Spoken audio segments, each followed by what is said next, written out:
Founder of Tell Mama, that's an organisation which monitors and records anti-Muslim incidents in the United Kingdom. We are bringing you the news this morning of that attack on pedestrians of mainly Muslim worshippers, it would seem, who've come out of a mosque in North London. A van has mounted the pavement, driven into a group of people who were actually helping an elderly man who it appears had suffered a cardiac arrest. The people were on the ground. They were driven into. One person has been killed and up to 10 others injured. More on that as we get it here on Newsday. Now, the UN's refugee agency, UNHCR, says there are record-breaking numbers of displaced people across the world forced to leave home because of war, violence and persecution. In its annual global report out today, it says that the vast number of refugees, asylum seekers and internally displaced people are putting a massive strain on the countries who are hosting them. Syria has the largest number of citizens displaced. 2/3 of them are in neighboring countries, and the UNHCR says that South Sudan is now the biggest new factor in the global displacement crisis. Filippo Grandi is the UN High Commissioner for Refugees. 10 million people were freshly displaced, either for the first time or sometimes for the second or third time.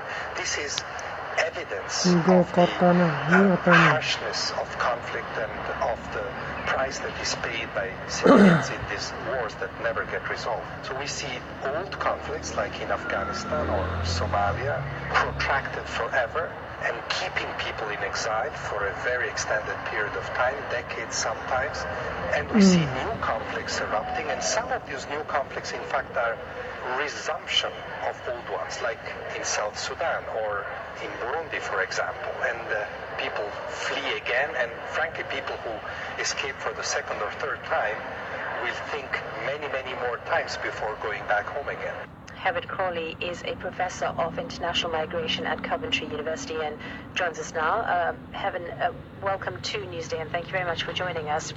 We hear this every single year. The numbers rise annually. From what you've seen of this report out today, what are the major changes since last year's UNHCR report?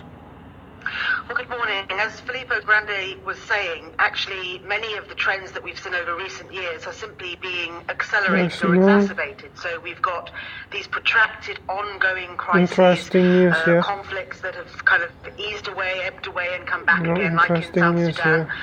But we've also got long-standing conflicts like in Afghanistan and increasingly, of course, Syria, which is now more than 6 years. So we have some really protracted and difficult situations. Half of the world's displaced people come from just 3 countries, from Syria, Afghanistan and South Sudan.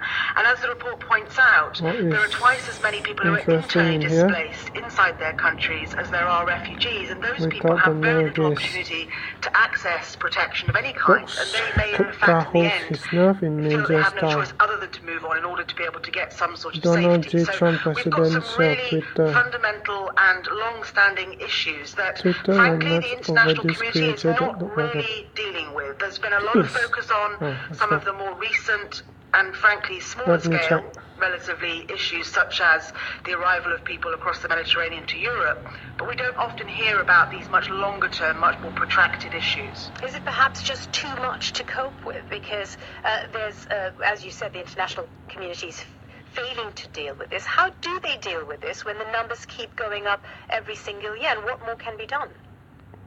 Well, there's a number of different things that can be done, and they come in at different points in the spectrum. So the first thing to do is to be aware really of what the root causes are, because it's all very well talking about how do we address the needs of those who have moved, but obviously the ideal scenario, and that means not only tackling the root causes of the conflict, but looking at the broader contextual issues, the